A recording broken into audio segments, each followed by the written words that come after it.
तर नरेश म्हस्के यांच्या पत्रासंदर्भातील बातमी समोर येते। नरेश म्हस्के यांनी गणेश नाईक यांच्या विरोधामध्ये भाजपा प्रदेशाध्यक्ष रवींद्र चव्हाण यांना पत्र लिहिलेलं आहे आणि या पत्रात गणेश नाईक यांच्या संदर्भात तक्रार केली आहे। गणेश नाईकांना शिवसेनेला संपवायची परवानगी द्या, शिवसेना ही सज्ज आहे असं या पत्रात नरेश म्हस्के यांनी म्हटले। अधिक माहिती घेऊया, आपले प्रतिनिधी कुणाल बोहिटे आपल्यासोबत जोडलेत। कुणाल, गेल्या काही दिवसांपासून एकनाथ शिंदे विरुद्ध गणेश नाईक हा वाद आपण पाहतोय, त्यानंतर आता नरेश म्हस्के यांनी हे पत्र लिहिलेलं आहे, मात्र पत्र द्यायला उशीर झालाय का अशी चर्चा आहे।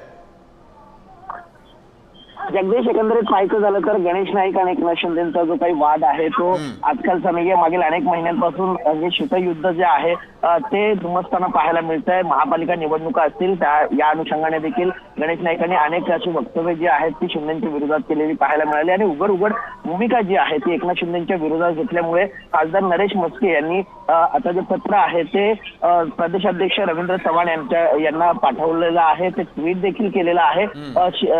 गणेश नाईक यांचा पक्षश्रेष्ठींवर अविश्वास असल्याचं देखील या पत्रामध्ये नमूद केलेलं आहे। त्यामुळे एकंदरीतच आता या पत्राचा विचार करून रवींद्र चव्हाण काही भूमिका घेत आहेत का किंवा गणेश नाईकांना काही समज देत आहेत का हे पाहणं महत्वाचं असणार आहे। मात्र इतके दिवस गणेश नाईक हे वक्तव्य करत आहेत, मात्र शिवसेनेकडून काही प्रमाणात उत्तर त्याला देण्यात आली होती, मात्र आता हे पत्र जे आहे ते देण्यात आलेलं आहे। त्यामुळे या पत्राचा काय पुढे विचार भारतीय जनता पार्टीकडून करण्यात येतो हे पाहणं महत्वाचं असणार आहे। मात्र कुणाला पण पाहतोय, एक दिवसापूर्वी काल उदय सामंत यांची प्रतिक्रिया समोर आली होती, गणेश नाईक यांना आवरा असं त्यांनी सुद्धा म्हटलं होतं।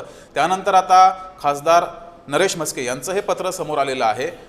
गेल्या अनेक दिवसांपासूनचा हा वाद आहे, निवडणुकांमध्ये एकमेकांविरोधात अनेक वक्तव्य सुद्धा झाली। गणेश नाईक यांनी एकनाथ शिंदे यांचा टांगा पलटी करू नवी मुंबईमध्ये असं सुद्धा म्हटलं होतं। त्यानंतर आता अचानक शिवसेना इतकी आक्रमक होण्याचं कारण काय?